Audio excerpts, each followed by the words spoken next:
Welcome into another edition of the Players Lounge, sponsored by Heels4Life. And inside Carolina, I'm Tommy Ashley. That's Taylor Viplis. If you're watching on YouTube, joining us for today's show is Nate McCollum, transfer from Georgia Tech, new Tar Heel. And we're brought to you, we're doing this Players for Lounge because Graham Boone and Jacob and all those at Heels4Life have made these guys available to let North Carolina fans get to know the players that they cheer for a little bit better. So, not too serious on these podcasts, but we do want to get to know the guys. And of course, Heels4Life is North Carolina football collective that takes care of them and allows them to, enjoy their college life a little bit more than back in the day, say when you were scrounging up money to go get a piece of pizza and playing football for 50, 60 hours a week. So let's roll right into it. Nate, I appreciate you taking time to join us. I guess my first question for you, and we'll kind of bounce around, is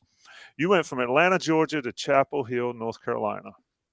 And when we talked to you back in January when Mac Brown introduced all the transfers, you were still getting used to it a little bit. How have the first 6 months been? Oh man, it's been good. Throughout the week, pretty much we busy. The only time I can say it do get rough is on the weekends. It's a lot slower than the city. I just been around the city so long, but just Chapel Hill, yeah, it's smooth, man. It's cool. It's quiet. I ain't got to worry about too much.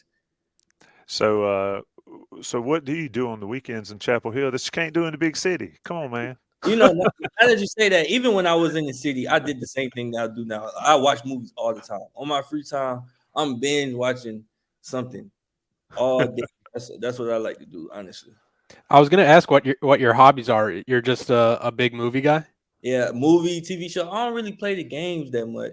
I used to be into it, but not like that. I got my dog with me, so I like to get out, take him to the park, play around. But other than that, man, I'm staying in the crib.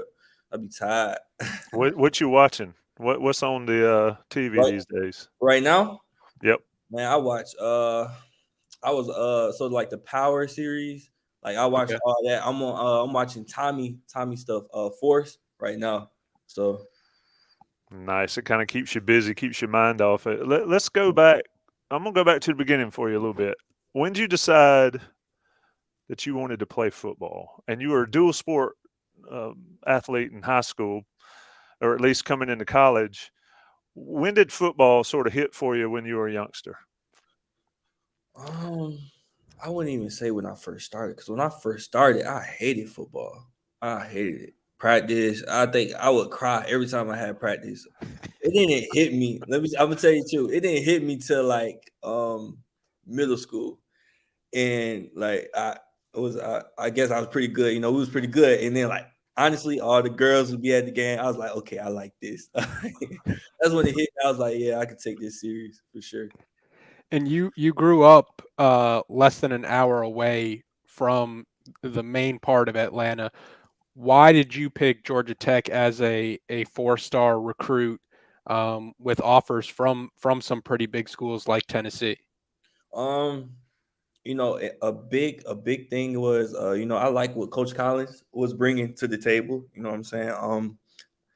And obviously like the school part was great, but like you said, being a dual sport athlete, that baseball program was always really good. And that I wanted to be somewhere I was comfortable with and close to home and playing two sports. And When you and you looked at mentioned you mentioned coming to Georgia Tech as a dual sport athlete. You were an outfielder, or you played outfield. Were supposed to play outfield for the Georgia Tech baseball team.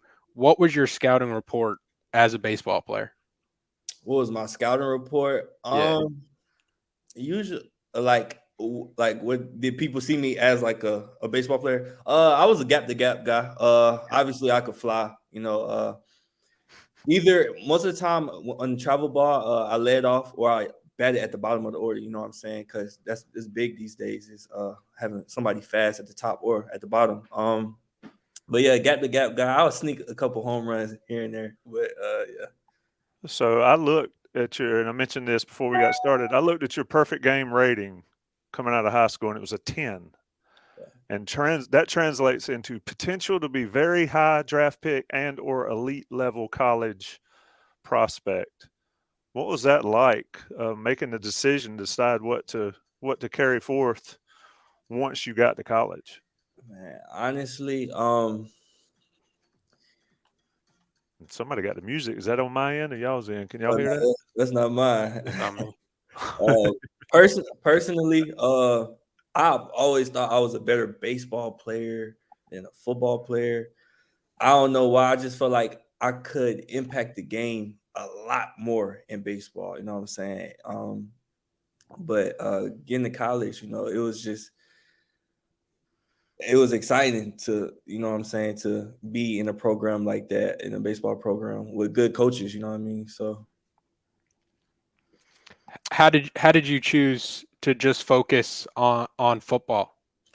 after my first year at tech school, I was like, oh, this hard. And then I wasn't where I wanted to be on the football field, you know. And so I was obviously on the full scholarship for football, but baseball was like, yeah, you could come play too. But I was like, I'm just focused on this one sport, get right in school. So You mentioned feeling like you had more of an impact in baseball in terms of like what you had more fun playing football, baseball, or even just watching as a casual fan. How do you kind of compare football and baseball and your love for the sports? oh, nothing compares to football. Like I've always had better moments in football. Like it's just fun, crowd, just everything, But baseball is just like I think it mentally prepared me for like anything in football. You know what I'm saying? You take a lot of losses or L's in baseball. You know what I'm saying? Just continue to move on to the next play, but nothing compared to high school football, college football. Playing in front of thousands of fans. How was it being a part of a Georgia Tech program? You mentioned Coach Collins, and I always thought he was a pretty good coach, but it's tough being at Georgia Tech with Georgia right there and all the SEC schools. How was your first like welcome to college football moment at Georgia Tech? Um, my so we end up playing Notre Dame somewhere around the middle of the season, and I think I was like the third slot on the depth chart. But then both slots went down, and I think in the year 2020, I think Notre Dame was like number 3 in the country. So I'm out there, and I think we going head to toe. It was like 7-14. I was like, "Oh Lord, I don't know if I got no business being in this game." But yeah, that was my first time. I was like, "Oh, you feel me?" How was That the how was the struggles on the football field? How did they help you grow as a person? Because y'all had some rough times, and then last year we'll talk about that a little bit. But how did those games, those situations, sort of make you grow up as a person? you you know just being able to like continue to like move on and get better. Like I like how can you be better like the next game, the next day of practice, the next day in school, whatever you want to call it. You know what I'm saying? I felt like that helped me become who I am. I was just laughing at your story from the Notre Dame game because I'm thinking back to my playing days, and when you're out there and you have a little doubt creep in your mind, you start to, you know everybody else watching you is like, oh Yes. yeah, we could see that doubt. He's Yeah. wearing that doubt a little on his jersey. What would you say is the moment that maybe you doubted yourself, not even from a game by game, but just is this level for me when you're a third string receiver at Georgia Tech your freshman year? Man, honestly, I would want to say like even like coming out of high school, being like a good recruit, you think you like I could play with these boys, you know what I'm saying? So I would say it hit me earlier than that. I think it hit me like when I realized I wasn't going to be playing at all like after fall camp going into the season. I doubted myself like maybe I'm not as good as I thought I was, but soon to realize it's a lot to learn within this game. It's a lot of stuff that goes into it, so I could say around that time. And then when would you say the switch flipped for you when you started to realize, I'm just as good as everybody here and I can compete on this level to where last year you're Georgia Tech's leading wide receiver? Um, I would say so going into last year, so spring ball going into last year was around the time it started clicking for me and I started catching rhythm. I think it's just about getting back to knowing what you can do. It's all about confidence. You know what I mean? So when you look at it, you had doubts. We talked to Drake May on the first one of these, and he talked about having doubts himself when he was behind Sam and having to watch a lot. And he had a, welcome to football moment in practice. But for young football players, and now you're a vet, even though you're new to this team, you're still a vet and still in a leadership role. What do you say to the young guys that come in that they may have been the best player on their high school team or, one of the highest ranked recruits in whatever state. And then they get to school and like you were, you're sitting and you're watching and you're probably sitting and watching somebody you think you should be playing over. I mean, how do you, as far as leadership, help the young guys there? Now that you say that, it's a lot of freshmen that go through it, but few obviously don't. You know what I'm saying? Because when they come in, some are ready, some are very developed. They understand the game more than a lot of freshmen that do come in. But it's like, now that you say, like, being in college for so long, you could see it, like it's just an over and over thing. So when I do see something like that within freshmen, I tell them, like, what can you do to separate yourself from the vet? You know what I'm saying? What is he doing that you're not doing? You feel me? Is he in the film room longer? Is he doing extra work on the weekends? Because, being a freshman, you got to put in a lot more work than a vet because a vet has more status. So something like that between those lines. So last year you're at Georgia State, you're the leading receiver. There's a lot of quarterbacks going on. What's that like as a receiver trying to build some chemistry with guys when it's sort of a rotating door? Really, your whole time there. I mean, you had Sims against Carolina. What was that, 2 years ago, Vit, where you guys torched Carolina in the Mercedes Dome. Benz. Yeah, that was 2 years ago. Yeah, 2 years one of the ago. worst experiences of my life. And then, but how was that being a top level receiver, but having the quarterback struggles that you guys have, but then you were still able to produce? How did you manage that stuff, and how did you keep those guys with their heads up even when times were tough? Yeah, man. All those quarterbacks were very talented, but like you said, just the chemistry, just being on the same page is hard. Switching in and out of QBs, you don't know when he's gonna throw, you don't know what he's looking for. You know what I'm saying? He's just fresh in the game. Like, it's pretty tough. Especially, I think we had a tough. Personally, I think we had a tough schedule last year. So even with the games we played, and then, like I was saying, like, last year was my first year actually starting. So, going into a game with a new quarterback, like after a week, it's like, man, how we gonna complete one pass? You know what I'm saying? Even though we practice it, it's a lot of stuff that go into it. You go from that situation, having multiple quarterbacks and having to work with those kind of chemistry issues or trying to work through those chemistry issues, to now you're playing arguably with the best quarterback in all of college football. What has it been like working with Drake and getting the chance to even meet Drake for the first time? Man, that guy makes my job a million times easier. Like, he could put the ball a little bit behind me. Oh, my bad. I'm like, man, let me do it. You know what I'm saying? Let me make a play. Just how mature he is. When I first met him on my visit. And good quarterbacks like that usually have, they kind of cocky, you know what I'm saying? Like, with a status like Drake, you come across, they sometimes cocky. But when I met him, I was like, he's super humble. He's probably, like, when we at practice, you'll never know who he is because he outworks everybody. You know what I'm saying? He's a perfectionist, in and out of practice. He wants to throw after, he wants to throw before. Like, he's always on it. Like, he doesn't want no slip up. You know what I'm saying? He's an incredible leader, incredible player. You're stepping into the slot receiver role for Carolina. UNC fans will naturally want to compare you to somebody like Josh Downs, another undersized typical receiver from a normal outside guy, but both slot receivers from Georgia. How would you describe your game? And maybe kind of get away from the notion that you're this Josh Downs replacement? Yeah, man. Just go out there and be the player I am. You know what I'm saying? Try to just be a playmaker. In my head, I always want to be a playmaker. So if that shows like some things with Josh, hey, good. Josh was a great player. You know what I'm saying? If they want to compare me to Josh, that's cool. That's cool. But I do think our games are similar. I do think we could do different things, different types of ways. But yeah. So when you decide to enter, sort of talk us through, back up a little bit. Why'd you decide to enter the portal?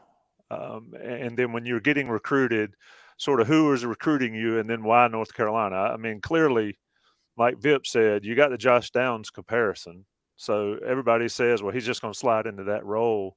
How big a factor was that in ultimately choosing North Carolina, but also going through the process once you entered the portal? Because I don't think people understand the portal is insane. I mean, you get in, your phone starts blowing up. Just sort of walk us through that.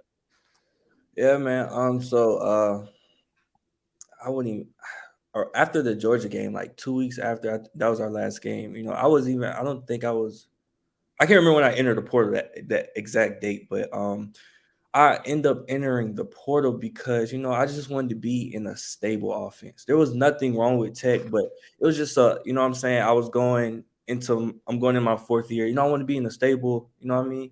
There's just a lot of changes going on. And Carolina has the thing of always having a high-powered offense with great receivers. So obviously they were on the top of my list when I entered the portal. So Coach Galloway ended up getting in touch with me, and I checked it out, then I ended up taking a visit, liked it, and committed sometime soon after that. So how big a sell was the Drake May factor? I mean, the offense, Carolina's offense has been good, but how big a factor? You mentioned meeting him and how he was pretty chill. And I always say there's a lot of people that sometimes they earn the right to be a little cocky, Yeah. but the cool ones are the ones that aren't cocky Right. anyway. How big a sell was Drake and that receiver position, that receiver room, Coach Galloway for you for North Carolina? I obviously like playing with Drake May was like a boom, let's do it. You know what I'm saying? Like it's perfect.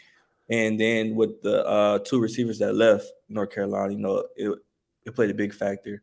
But just know like how cool they were. You know what I'm saying? The offense, the type of offense that they were going to run.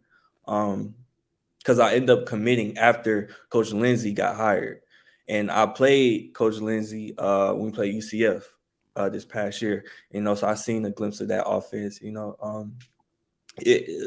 was pretty good. You know what I'm saying? I just really liked it.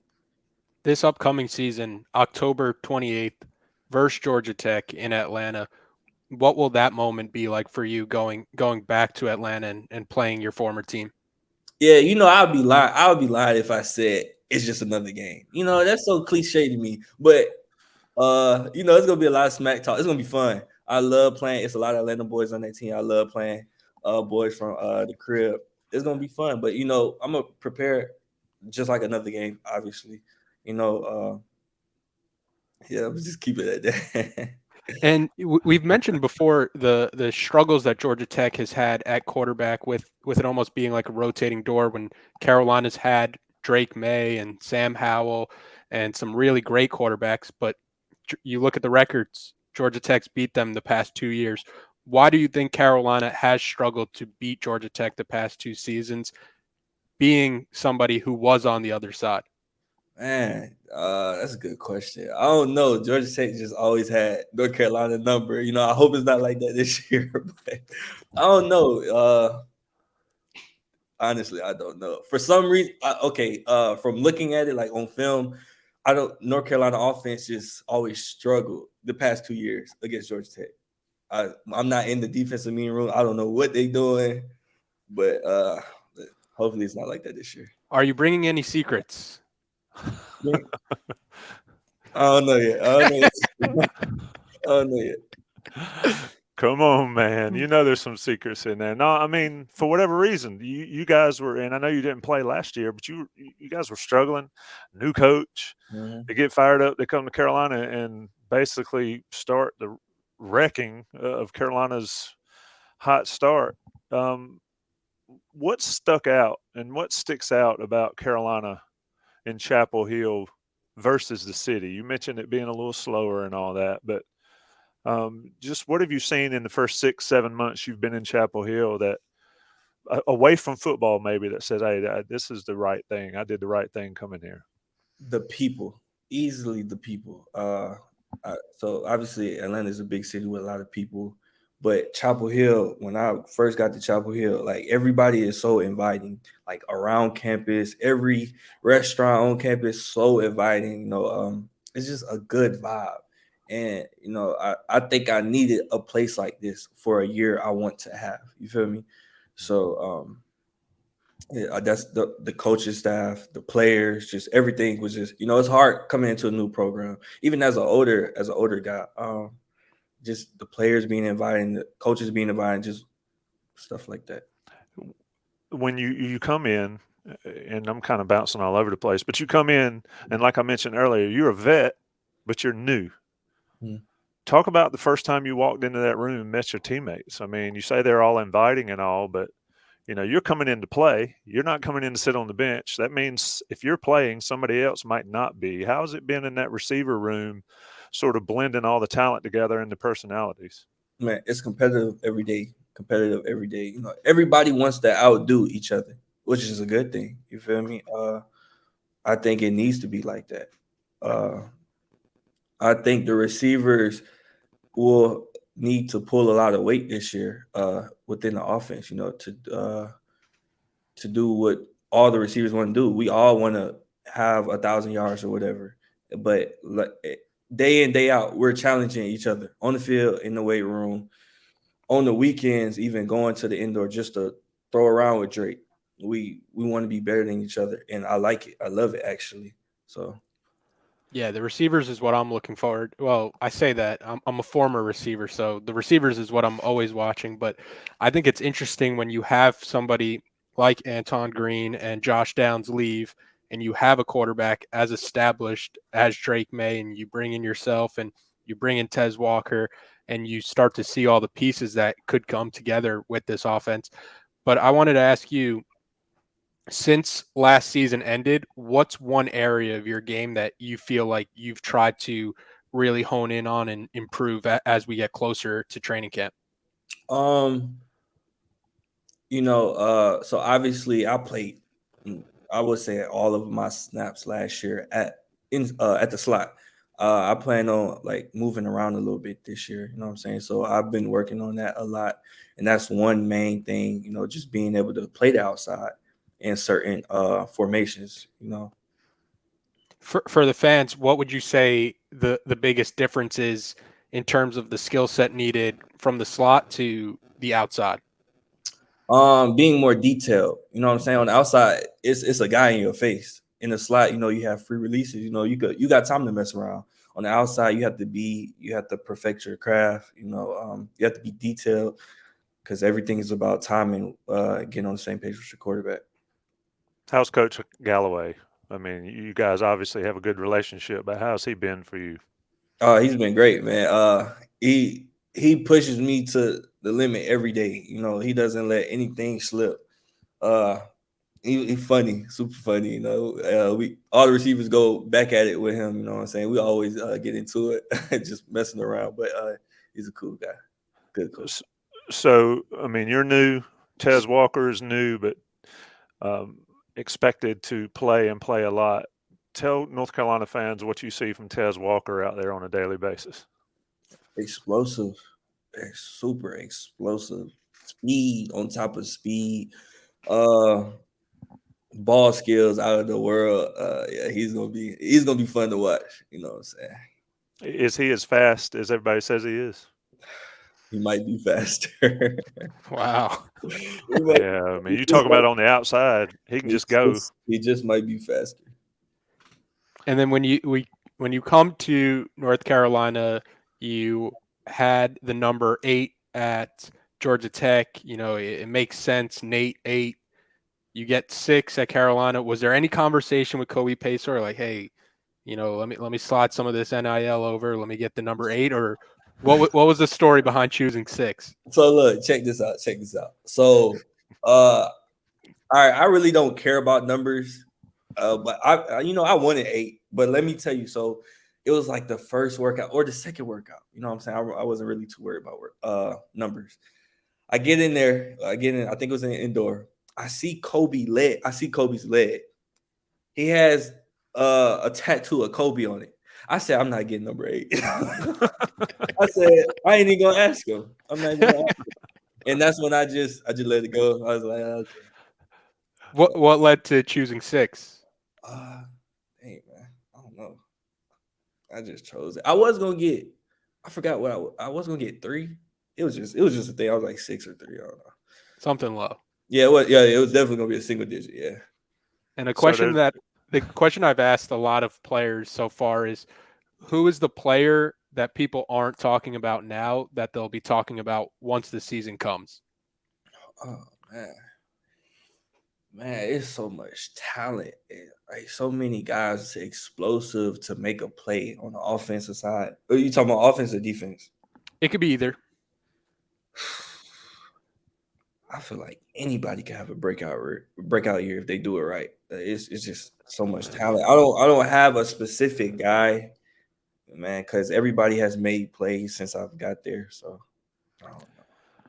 Let me ask you a couple questions that we asked you back in January, and I want to see if your answers have changed because I know you talked to so many people.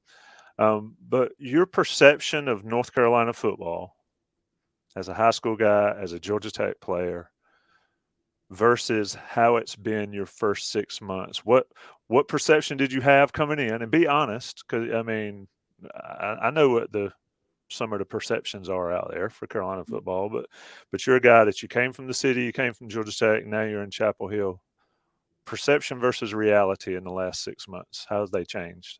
From the outside, before I got to North Carolina, I think the world views North Carolina like as a school, sports as the rich, you know what I'm saying? The privileged blue people, like the blue guy.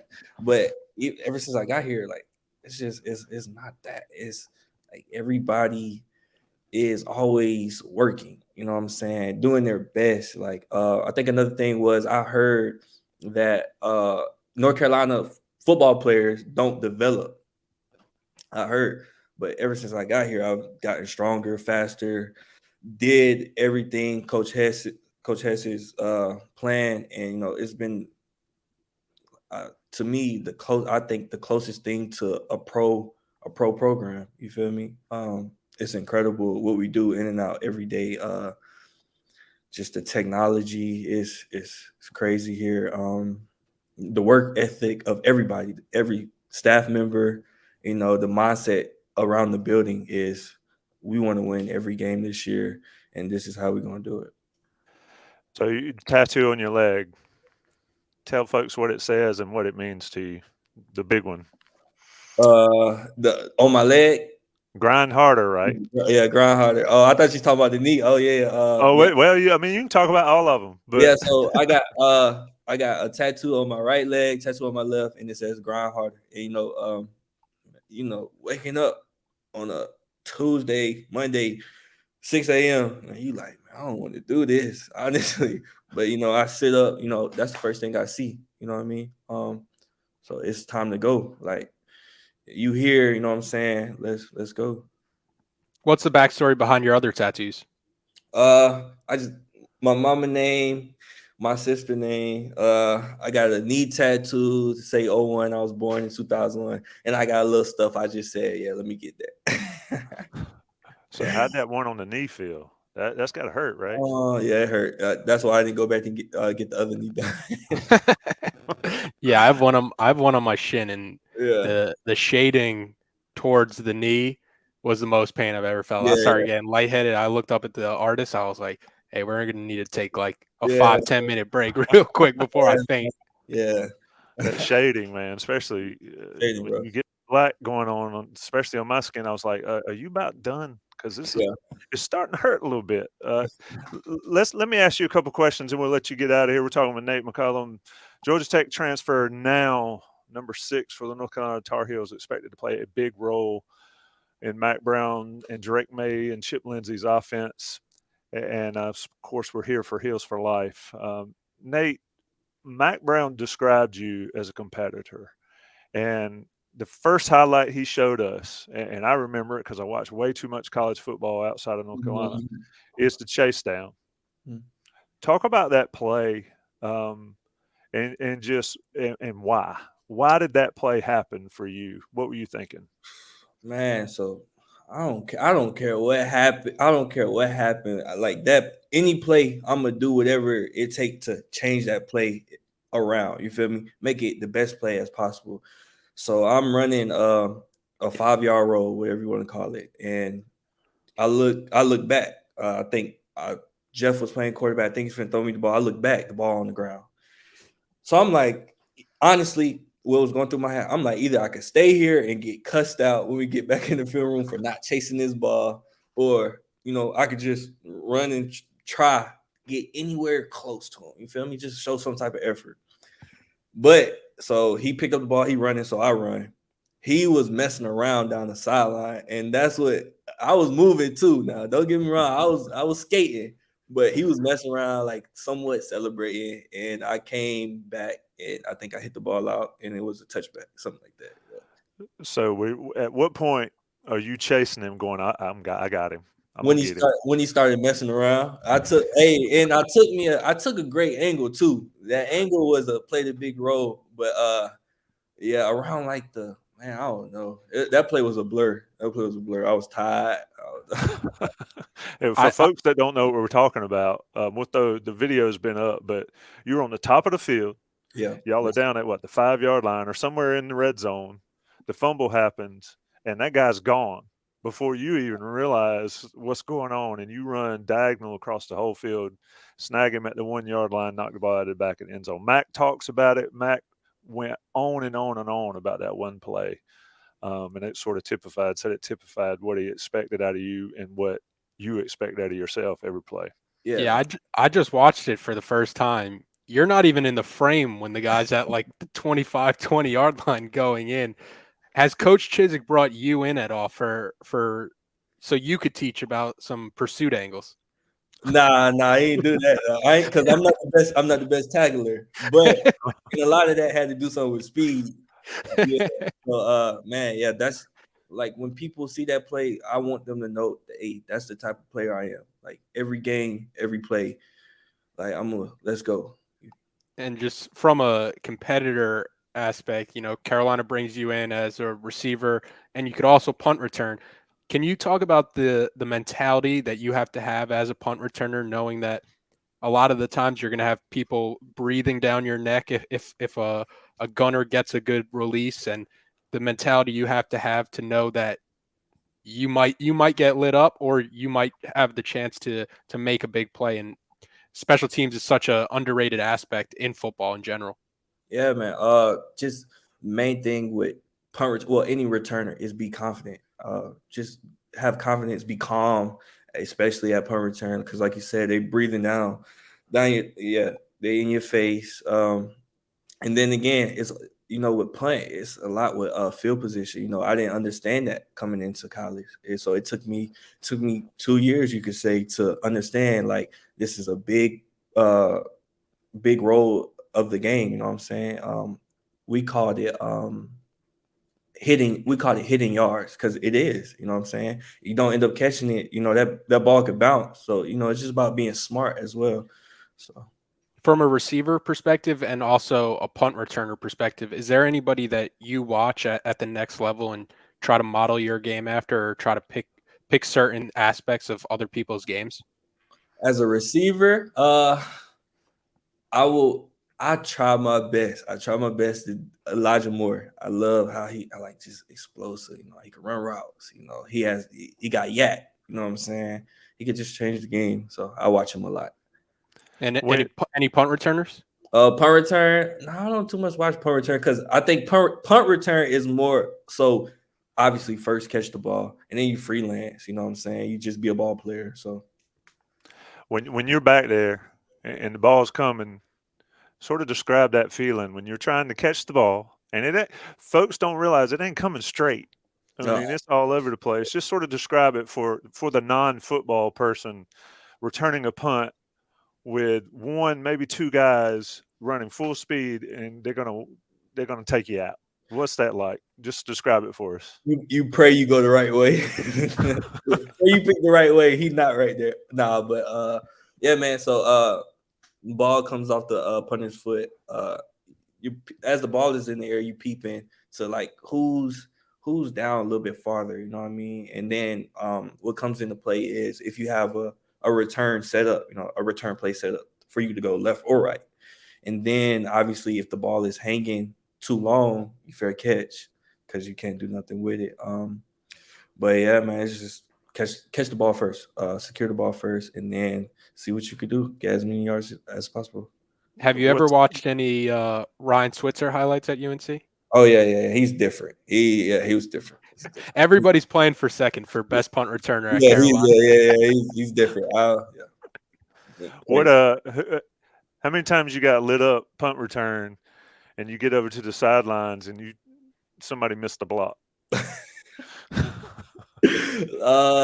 Lit up. I've never been lit up on punt return. Now it has been some times where like they done caught me off guard as I'm getting tackled. But yeah, man, they come to the sideline. My bad, man. I missed the block. Like, yeah, I know. Like, and it's usually in the film room. You don't catch it on the field. But yeah, it's usually man, they be like, my bad. I'd be like, oh yeah, okay. So yeah. So we're gonna let you get out of here. You've been great, but just what's the most fun you've had at Chapel Hill since you've been there? I know you guys. I saw some of them went to Drive Shack. I know I saw some of the basketball guys at one of the kart racing places. What is sort of like with your teammates and guys you get to know and your roommates or whatever? What have been the fun times off the field for you guys? For me, probably paintball. That was my first time going paintballing, and I don't know who I was hitting. I think I hit my own teammate one time. But yeah, it was just funny. Paintball was real fun. Drive Shack was kind of fun. Back when I played baseball, I tend to roll over a little bit. So I was hitting the ball. I was literally hitting the ball down because Drive Shack has a little curve, like the lane. I think I almost hit somebody down there too. But yeah, it's been fun, man. And then obviously just going out on the weekend, how that gets. Who's the most competitive teammate you got?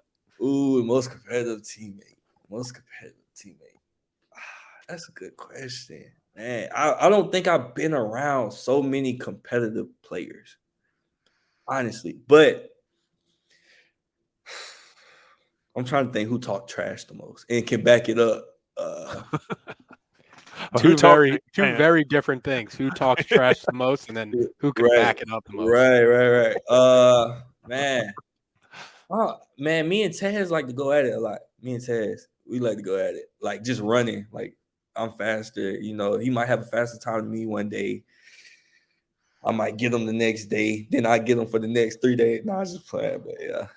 So on the defensive side, when you're in practice, a lot of people, and this will be my last questions because I don't even want to go here really, but a lot of people talk about the Carolina defense got to be better this year. You see them every day in practice. What have you seen from those guys, and who covers you the best? Who's your toughest guy going up against every day in practice? I would have to say Elijah Huzzy. He's like he has ball skills like a receiver, and then his feet is crazy. He moves like a receiver, and then he's like a gnat. So it's like he'll let you catch the ball, and then he'll come in and knock it out. Like he's like a net. He has a net for the ball, literally. Like he's gonna be on your hip everywhere you go. So yeah. Well, I can tell you that every player we've talked to said Elijah Huzzy is the guy that people need to be paying attention to. Yeah, he's a ball player, man. Ball player. Yeah, and another transfer, East Tennessee State. What do you say? Let me ask you this: he's transferring up a level. I mean, it's ball is ball, but he's transferring up a level. what do you say to folks that worry about the level of competition that maybe Tez and maybe Elijah and anybody else that's transferring up a level? How is it different, or why should people not worry about that? I don't know, man. So personally, I think if you could ball, you could ball anywhere. But playing, so I've played like different levels. I forgot, like different conferences or whatever. Not P5. I would say the difference that people do try to pick out is the fronts. So the O line, D line, because there's some freaks in P5 football, and there's some freaks in other on different levels. I would say that's probably like the only difference. And then the skills, I think the skills is just a bunch of ball players. You know, either you make the play, it's one-on-one, it's a one-on-one every play. Either he gonna win or the other player gonna win. So Yeah, you see it in the March Madness tournament all the time. A lot of times these smaller schools, people just missed on the evaluations. yeah, that's it. Yeah, that's it. Yeah, and if dudes compete, I mean, everybody's mentioned, like I said, everybody's mentioned Huzzy. We saw what Tez did against the big schools when he got the opportunity at Kent State. So, last question for me, and we'll let you get out of here. What's Heels for Life mean? What has it been like being an athlete in the NIL landscape? And you got Heels for Life at North Carolina. What's it provided opportunities for you? Maybe giving back to the community. What you've been doing with that, and what's it been like in this sort of new era of college football? Yeah, man. So obviously, you know, every player wants to be paid, but I would say like just the opportunity to help with like community service, you know what I'm saying, and not get paid, you know what I'm saying? Just to do something else than be in the house and watch movies. Like I could go out like and help bag some food for some families, you know what I'm saying? You know, it's a good feeling to know you can help out through something like Heels for Life, you know, just try to provide as much care as you can for people who's less unfortunate. So it's a good way to close it. Taylor, you got anything left? Nope, that's it. That is a great way to end it. That is Nate McCollum. This has been the Players Lounge Inside Carolina collaboration with Heels for Life. And of course, check them out at heels4life.org. You can join on many different levels. Support guys like Nate McCollum, support guys like Drake May, support all those guys at North Carolina. It's the collective, it's the way to do it. And like he said, they give back to the community. It's not just about the money, it's about the opportunity to provide for others and to give back and do something other than catch a ball or make a play and make an impact on society. Nate, man, we appreciate you joining us. Yes, sir.